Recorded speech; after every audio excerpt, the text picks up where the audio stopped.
Hi there. Right, this is a Top Tip Tuesday, and we're going to be talking about these types of texture sheets. There's lots of different brands out there, and you can get them at Metal Clay Limited, or that's one of the places. They're called rolling mill textures, and the idea is because you put these through with a piece of metal, copper or silver, and you put it through a big rolling press, and this imprint will come out on to the metal. However, they have been adjusted for metal clay. But when you're using them, you've got to be especially careful because these are paper, essentially, and they're very absorbent. And if you were to put the clay onto these texture sheets without properly oiling them up, then you would probably find that your clay would stick quite badly, and you'd lose a lot of clay, and you'd also lose the texture sheet themselves. And they're not exactly cheap. They're not, for all their paper, they do last a long time if you look after them, but they're not inexpensive to buy. So when you get these texture sheets, and they, as I say, they come from various different places, but when you get a texture sheet like that, the first thing that you need to do is you need to douse them. I mean, and I'm talking properly cover them. I like to use the Cool Slip from Cool Tools. It's available from Cool Tools in the US. It's also available from Metal Clay Limited in the UK.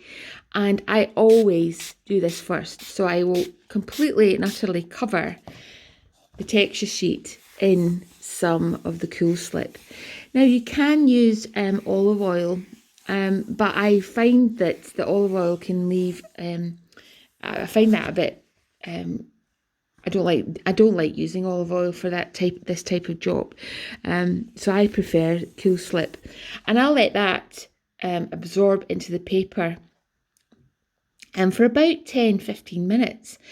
And then after that, I'll come back and do it again. And it's just to make sure that the kind of the paper itself is permeated with the non-stick Cool Slip.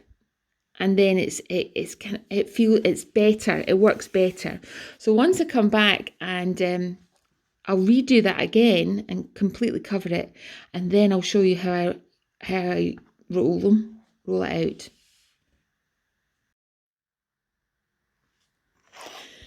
So this has been left for about 15 minutes, and it's really dry to touch, and that's why it's so important that you've got to take care with this, because it does absorb that so quickly. And so I'm just going to give it another layer, smooth it on the surface, and then this is how I use the texture sheet, just like any other really.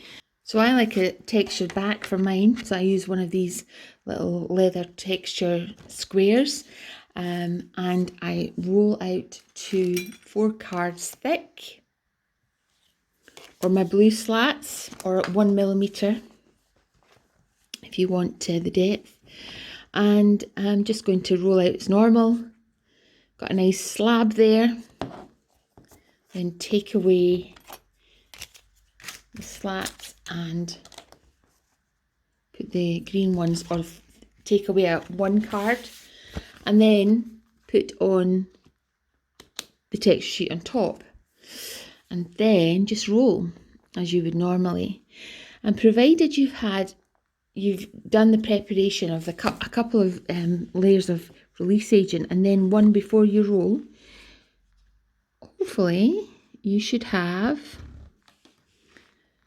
a texture that is beautiful, because these paper textures have such a lovely detail on them, and they have a really nice shallow texture, which is really nice for things like Quembu and other things. So it's definitely worth persevering with these texture sheets, and I hope you've enjoyed it, and I hope it's taught you a little something.